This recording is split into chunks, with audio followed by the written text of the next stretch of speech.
Jean rendit encore ce témoignage et dit: Celui sur qui tu verras l'Esprit descendre et s'arrêter, c'est celui qui baptise du Saint-Esprit. Jean 1, 32, 33. La prédication de Jean-Baptiste parlait de Christ comme de l'agneau de Dieu, qui ôte le péché du monde, et comme de celui qui baptiserait ses disciples du Saint-Esprit et de feu. Jean 1, 29. Luc 3, 16. Le sang de l'agneau et le baptême de l'Esprit. Voilà les deux vérités centrales de sa profession de foi, de sa prédication. Elles sont en effet inséparables. Pour que l'Église agisse avec puissance, pour que le Seigneur soit glorifié en elle, il faut qu'on prêche clairement l'expiation par le sang et l'action du Saint-Esprit, qu'on voit dans ces deux doctrines la base et la pierre angulaire de la foi chrétienne. Il n'est pas toujours ainsi, même chez ceux qui veulent marcher à la lumière de l'Écriture.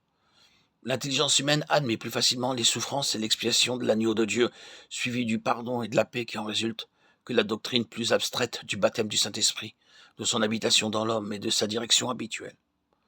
Le sang de Christ a été répandu d'une manière visible et frappante, en sorte qu'à l'aide de types, il n'est pas difficile d'en saisir la signification, tandis que l'effusion de l'Esprit est venue directement du ciel, et qu'ainsi on la tient généralement pour un mystère divin, impénétrable.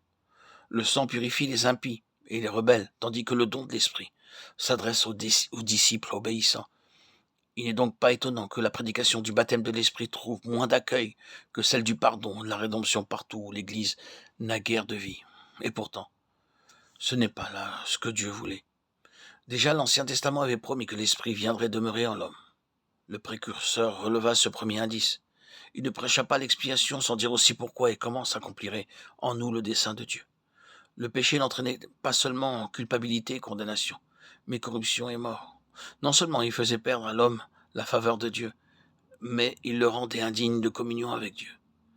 Et sans cette communion intime, l'amour divin qui avait créé l'homme ne pouvait pas être satisfait. Dieu voulait réellement nous avoir tout à lui.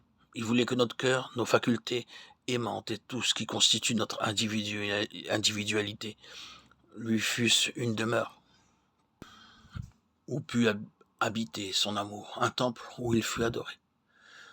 La prédication de Jean-Baptiste embrassait donc la rédemption tout entière, du commencement à la fin. Le sang de l'agneau devait purifier le temple de Dieu et rétablir son trône dans le cœur de l'homme. Mais ensuite, il ne fallait rien de moins que le baptême du Saint-Esprit, que son habitation dans le cœur pour satisfaire soit Dieu, soit l'homme.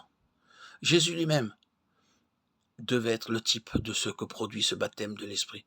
Jésus ne donnait que ce qu'il avait reçu. C'est parce que l'Esprit demeurait en lui qu'il pouvait baptiser du Saint-Esprit. Que signifie donc cette effusion de l'Esprit descendant d'en haut pour habiter en lui? Jésus avait été conçu du Saint-Esprit. Par la puissance de l'Esprit, il avait traversé sans péché l'enfance et la jeunesse pour arriver sans péché à l'âge adulte. C'est alors qu'il vint à Jean-Baptiste et que pour accomplir tout ce qui est juste, Matthieu 3,15, il reçut le baptême de repentance. À ce moment-là, en récompense de son obéissance et comme signe approbateur du Père, il reçut une nouvelle communication de puissance et de vie divine. Bien plus qu'auparavant, il sentit alors en lui la présence et la puissance du Père qui le fortifiait pour son œuvre. Il sentit qu'il possédait la lumière et la vertu de l'Esprit, Luc 4, 1, qu'il était oint du Saint-Esprit et de puissance, Acte 10, 38.